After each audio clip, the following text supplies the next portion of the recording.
Drama serial फर्क इस episode में आप देखेंगे कि दानियाल जो है वो सोचता है कि बड़े ही चालाकी और होशियारी के साथ मुझे काम करना होगा और बड़े ही तरीके के साथ सारा सिस्टम चलाना होगा। यानी कि इस इर्सा को और आइजल को दोनों को एक ही घर में रहती हैं, लेकिन इनको चलाना बहुत ही मुश्किल काम है। ऐसा ना हो कि वो एक दूसरे से कोई बात करते, लेकिन उसने पूरी छानबीन कर रखी है कि इन दोनों के आपस में काफ़ी ज़्यादा अख्तलाफात है। और यानी कि आइज़ल को तो वो जानता ही है कि आइज़ल जो है बिल्कुल भी इर्सा को पसंद नहीं करती है। बहरहाल इर्सा के दिल में ऐसी कोई बात नहीं है, वो उसको सच्चे दिल से माफ़ कर चुकी है और वो समझ रही है कि आइज़ल भी उसके बारे में ठीक हो चुकी है। लेकिन उसको नहीं पता है कि अंदर ही अंदर से वो उसका क्या हाल करवाना चाह रही है। इसके बाद अब देखेंगे कि कमाल आइज़ल को कहता है, क्या मैं तुम्हें ड्रॉप कर सकता हूँ? तुम अगर बुरा ना मनाओ तो मैं तुम्हें छोड़ दूँ। आगे से ईर्षा कहती है कि नहीं, आपका बहुत शुक्रिया, ऐसा नहीं हो सकता, मैं खुद जा सकती हूँ, इसलिए कोई भी टेंशन लेने की मेरे बारे में ज़रूरत नहीं है। क्योंकि अब देखिएगा कि कमाल जो है अब वो ध्यान रखना चाह रहा है ईर्षा का, लेकिन ईर्षा जो है वो उससे 10 कदम पीछे हट जाती है। वो बहुत कोशिश कर रहा है कि वो उसके साथ ठीक रहे और सारे मामलात जो हैं वो सेटल हो जाएं, लेकिन ईर्षा के दिल में जो भूत सवार हो चुका है, जो चीज़ आ चुकी है, वो नहीं निकलने का नाम ले रही है, जिसकी वजह से काफ़ी ज़्यादा कमाल परेशान भी होता है कि आखिर मैं इतना प्यार करना चाहता हूँ उससे और इतना उसके करीब आना चाहता हूँ, लेकिन उसको बिल्कुल भी किसी बात की कोई परवाह नहीं और मेरी हर बात का उल्ट ही जवाब देती है। ये बातें उसे बहुत ज़्यादा परेशान कर रही हैं, जिसकी वजह से कमाल जो है ईर्षा को कहता है कि मैंने तो बड़ी कोशिश की है तुम्हें सेट करने की, ताकि तुम्हारा मेरे साथ काफ़ी ज़्यादा दोस्ती हो जाए, लेकिन मुझे ऐसा नहीं लगता है कि तुम्हारे दिल में ऐसी कोई बात है, क्योंकि तुम मुझे बिल्कुल भी पसंद नहीं करती हो। इस चीज़ का अंदाज़ा मुझे अब होने लग गया है। आखिर ऐसी क्या बात है जिसकी वजह से तुम्हें मुझसे इतनी नफ़रत होने लग कि गई है? ईर्षा समझ रही है कि वो बहुत ही अच्छा लड़का है, जिसकी वजह से वो उसके और ज़्यादा करीब आती जाएगी और उससे बातचीत का सिलसिला इसी तरह से शुरू हो जाएगा। इसके बाद अब देखेंगे, पहले तो बात दोस्ती तक ही रहेगी, यानी कि वो इसको कहेगा कि मुझे आपसे मिलकर काफ़ी ज़्यादा अच्छा लगा है। आगे से वो कहती है कि मैं भी आपसे मिलकर बहुत ज़्यादा खुश हुई हूँ। दोनों की काफ़ी देर बातचीत चलती रहती है, क्योंकि उनकी पहले तो अचानक से मुलाकात होती है, लेकिन फिर दोबारा से जैसे ही उनकी मुलाकात होती है तो उनकी आपस में गहरी दोस्ती हो जाती है। इस चीज़ का कमाल को तो ख़ैर बिल्कुल भी नहीं पता, लेकिन आप देखेंगे कि ईर्षा जो है काफ़ी दिनों से कुछ खामोश रहने लग जाती है, जिसकी वजह से कमाल परेशान है। कमाल ईर्षा से कहेगा कि आखिर अब तुम्हें क्या परेशानी है? अब तुम परेशान क्यों हो?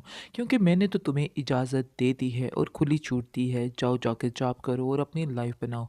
फिर आखिर इसमें टेंशन वाली बात क्या है? इस पर वो कहती है कि मुझे ऐसा नहीं लगता है कि आप किसी भी बात पर एक जगह ठहर जाएंगे, यानी कि आपका फ़ैसला किसी भी वक्त बदल सकता है, क्योंकि मैं जानती हूँ कि आप आइज़ल से बहुत ज़्यादा प्यार करते हैं, जिसकी वजह से आप जब भी उस वो कुछ कहेगी तो आप आंखें बंद करके फिर से उसकी बात पर यकीन कर लेंगे।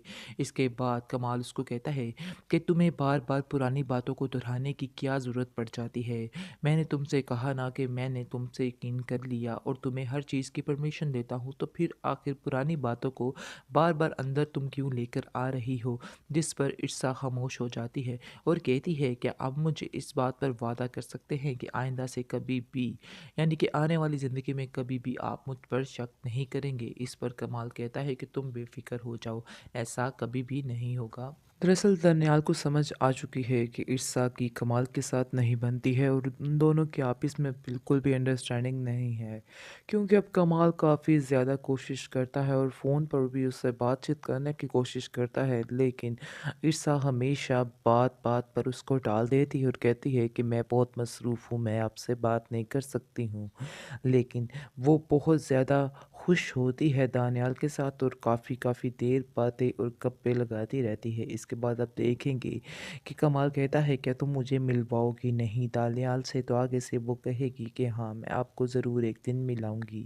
लेकिन अचानक ही उनकी मुलाकात हो जाती है, जिसकी वजह से वो दानियाल को देखकर एकदम से चौंक सा जाता है, क्योंकि जैसे ही वो ईर्षा और दानियाल को देखता है कि वो दोनों आपस में काफ़ी ज़्यादा खुश हैं और काफ़ी ज़्यादा बेतकल्लफ़ाना अंदाज़ में बातें कर रहे हैं, जिसकी वजह से देखकर कमाल काफ़ी ज़्यादा हर्ट होता है। लेकिन वो किसी से कुछ भी नहीं कहता है। जैसे ही वो घर आता है मज़ीद परेशान रहता है और इसके बाद आप देखेंगे कि वो दिल ही दिल में सोचता है कि हकीकत तो यही है कि मुझे सब लोगों ने समझाया, सब लोगों ने ये कहा कि तुम्हारा और ईसा का कोई भी जोड़ नहीं है, लेकिन मैंने कहा नहीं, ये सिर्फ़ और सिर्फ़ किस्मत का लिखा है, इसमें कोई भी बात नहीं है। ईसा मेरे साथ बहुत ज़्यादा खुश है, लेकिन मुझे आज इस चीज़ का अंदाज़ा हो चुका है कि ईर्षा मेरे साथ कुछ नहीं है, बल्कि वो एक मजबूरी के तहत ये रिश्ता निभा रही है। आज मुझे इस चीज़ का अंदाज़ा हो रहा है। उसने कभी कहा तो नहीं, लेकिन मुझे ऐसा लगता है कि जैसे वो अब मुझसे छुटकारा चाहती है।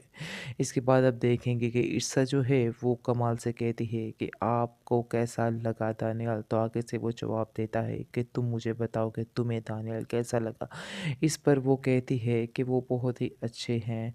इसके बाद वो समझ जाता है कि दाल में कुछ काला है, कोई ना कोई कहीं न कहीं गड़बड़ ज़रूर है। दूसरी तरफ आप देखेंगे कि उसकी फूफो कमाल की घर में रहने के लिए आ जाएगी और जैसे ही घर में रहने के लिए आएगी तो देखेगी कि घर का माहौल बहुत ज़्यादा ख़राब से ख़राब होता जा रहा है, जिसको देखकर वो काफ़ी ज़्यादा परेशान होती है क्योंकि ईर्षा जो है वो पहले वाली ईर्षा तो रहती ही नहीं।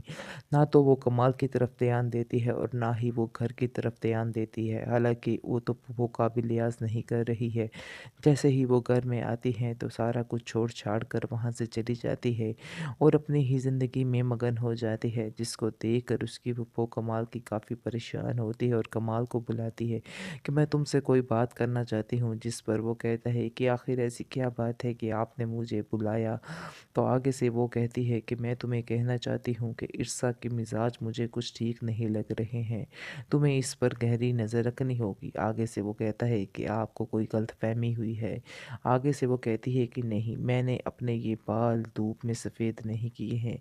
इसलिए बेहतर यही है कि मेरी बात मानो और इसकी बाहर की जो आज़ादियाँ हैं उसको फ़ौरन से बंद कर दो, वरना तुम एक दिन आएगा बहुत ज़्यादा पछताओगे। जिस पर कमाल कहता है कि नहीं, नहीं, आप बिल्कुल गलत सोच रही हैं, ऐसी तो कोई बात नहीं।